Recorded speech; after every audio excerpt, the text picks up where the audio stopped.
Hi, I'm what's left of Jim Caruso. Liza Minnelli jazzed into my life in 1991, just a few days after my BFF, Billy Stritch, met her at a piano bar here in New York City. A few days later, we each received an invitation to her birthday party at Tattoo, which ended up being one of the most star-studded, fabulous events I've ever been to. With all the fancy people around us, Liza kept circling back to cavort and laugh with us. And so that was it. We became inseparable. We were like the three Musketeers. She came to everything we did, and we went to everything she did. And let me tell you, she was doing a lot. She was starting her Radio City music hall run. So Billy and I would sit in the front row of the audience every night and then go backstage and hang out with the cool kids, including Baryshnikov and Cheetah and John Kennedy Jr. Yeah. At the time, I had a vocal trio called Wise Guys, and we were doing a show in Greenwich Village. And so Liza came to cheer. A few days later, over a dinner at Joe Allen, she asked if we'd care to open for her in Las Vegas and Atlantic City. Well, yes, Liza Minnelli, we would care very much to do that. That great gig led to concerts in places like the United Nations and a great day in Central Park. In 1995, Liza moved to Los Angeles for a bit, and I joined her, living in her guest bedroom for about a month. She'd say to me, "Who do you want to meet?" And we'd make these insane guest lists and throw a party every Saturday night. The evening would start with everybody eating Kentucky Fried Chicken out of these huge, enormous sterling silver Elsa Peretti bowls. Then Liza would announce to the piano, and that's when the impromptu talent show would start, with everybody taking a turn singing or playing, generally showing off. And the cast of characters would kill you. I'm talking Madonna. I'm talking Streisand, Esther Williams, Donna Karan, David Hockney, Sean Penn, Quentin Tarantino, Janet Jackson, Gregory Peck. Yeah, it was crazy. There were rockers and MGM stars and iconic composers. It was like a scene out of a very expensive movie.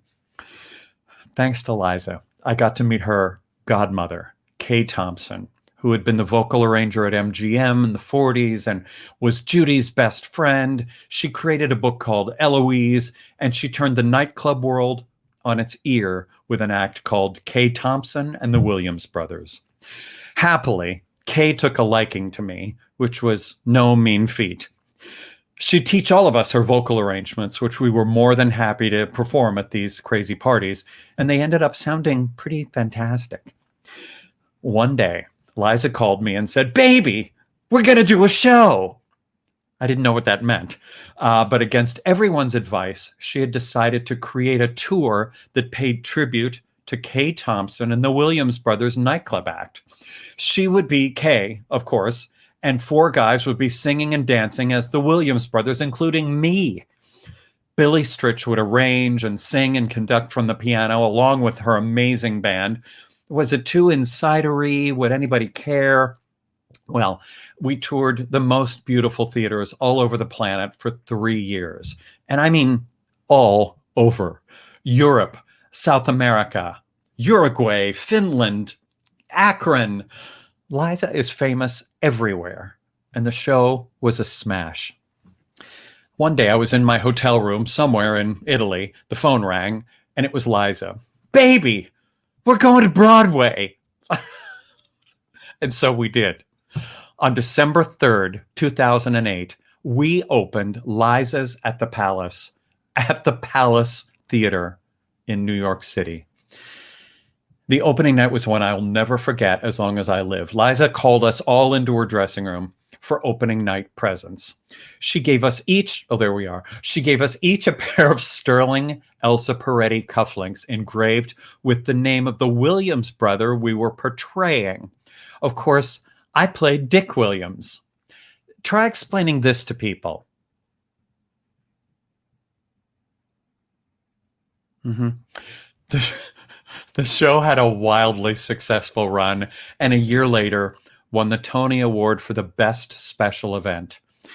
And as usual, Tony night, we ended up at Joe Allen, our favorite after show haunt. And I took this picture. It's one of my favorite pictures of Liza. Post Tony win, post burger, looking very self satisfied that the show everyone told her not to do had been such a smash. As far as I'm concerned, Liza Minnelli can do anything she wants. All she has to do is call me, and I'll be there to do it with her. Liza May, how much do I love you? I'll tell you no lie. Deep down deep is the deep blue sea. I love you. That's a private joke. I love you so much. Happy, happy birthday.